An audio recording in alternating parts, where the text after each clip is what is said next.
টলিউডের ইতিহাসে এত বড় ক্ষমতার পালাবদল আগে কখনো হয়নি। যে অভিনেতা অভিনেত্রীদের জোর করে বছরের পর বছর কাজ থেকে বসিয়ে রাখা হয়েছিল, আজ তারাই বসলেন খোদ টলিউডের বিচারকের আসনে। হ্যাঁ, রূপা গাঙ্গুলি এবং রুদ্রনীল ঘোষের হাতেই এখন টলিউডের আসল স্টিয়ারিং। টলিটেলসের লেটেস্ট আপডেট বলছে, শুরু হয়ে গেছে টলিপাড়ার সবচেয়ে বড় অপারেশন ক্লিন আপ। কিন্তু প্রথম কোপটা কাদের উপর পড়তে চলেছে? যে সিন্ডিকেটের ভয়ে এতদিন মেগাস্টাররাও মুখ খুলতে ভয় পেতেন, সেই সিন্ডিকেটের দাদারা আজ নিজেদের চেয়ার বাঁচাতে মরিয়া। নতুন সরকারের নতুন টলিউড কমিটি ইতিমধ্যেই তাদের কাজ শুরু করে দিয়েছে। কিন্তু আসল ঘটনাটা এখানেই। এই নতুন পরিবর্তনের ধাক্কায় টলিউডের ক্যামেরার পেছনে এমন কিছু নোংরা সত্যি সামনে আসছে, যা জানলে দর্শকরাও অবাক হয়ে যাবেন। একবার লজিক্যালি ভেবে দেখুন, বিগত কয়েক বছরে এমন প্রচুর ট্যালেন্টেড অভিনেতা, ডিরেক্টর এবং টেকনিশিয়ান ছিলেন, যারা শুধুমাত্র রুলিং পার্টির মিছিলে হাতেননি বলে তাদের বয়কট করা হয়েছিল।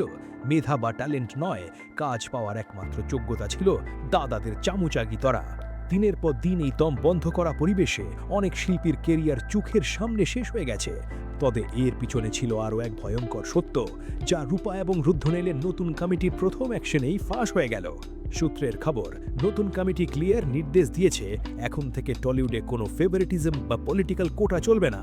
যারা এতদিন গিল্ড বা ফেডারেশনের মাথায় বসে আর্টিস্টদের হুমকি দিত, তাদের ক্ষমতা চিরতরে কেড়ে নেওয়া হচ্ছে। রুদ্রনীল ঘোষ এবং রূপা গাঙ্গুলি স্পষ্ট করে দিয়েছেন যে আর্টিস্টদের অন্যায়ভাবে কালো তালিকাভুক্ত করা হয়েছিল, তাদের সম্মানের সাথে ইন্ডাস্ট্রিতে ফেরানো হবে। কেউ ভাবতে পারেনি এরপর কি হতে চলেছে। এতদিন যারা দাদাদের ছত্রছায়া থেকে অন্যায়ভাবে দিনের পর দিন কাজ পেয়ে এসছে, তাদের নামের লিস্ট নাকি তৈরি হচ্ছে। এই মেগা পরিবর্তনের খবর সামনে আসতেই সোশ্যাল মিডিয়ায় সাধারণ দর্শক থেকে শুরু করে স্ট্রাগলিং আর্টিস্টরা উল্লাসে ফেটে পড়েছেন। অবশেষে টলিউডে যোগ্য লোক কাজ পাবে, এই আশায় বুক বাঁধছে হাজারো টেকনিশিয়ান। কিন্তু উল্টো দিকে সেই সব তথাকথিত ক্ষমতাশালী মেকার্স আর অভিনেতাদের এখন রাতের ঘুম উড়ে গেছে, যারা এতদিন পলিটিক্স করে ডেকেছিল। এরপর যা ঘটবে তা পুরো ইন্ডাস্ট্রিকে নাড়িয়ে দেবে, কারণ এই ক্লিন আপ প্রসেস যত গভীরে যাবে, তত বড় বড় মাথাদের নাম সামনে আসবে।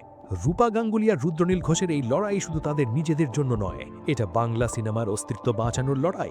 রাজনীতির নোংরা রং মুছে টলিউড কি আবার নিজের পুরনো গরিমা ফিরে পাবে? আপনাদের কি মনে হয়, যারা এতদিন ক্ষমতার অপব্যবহার করে ট্যালেন্টেড শিল্পীদের কাজ কেড়ে নিয়েছে, তাদের কি বয়কট করা উচিত? কমেন্ট বক্সে আপনাদের মতামত জানান। টলিউডের এমন এক্সক্লুসিভ স্টোরি জানতে সাবস্ক্রাইব করুন বাংলা পালস।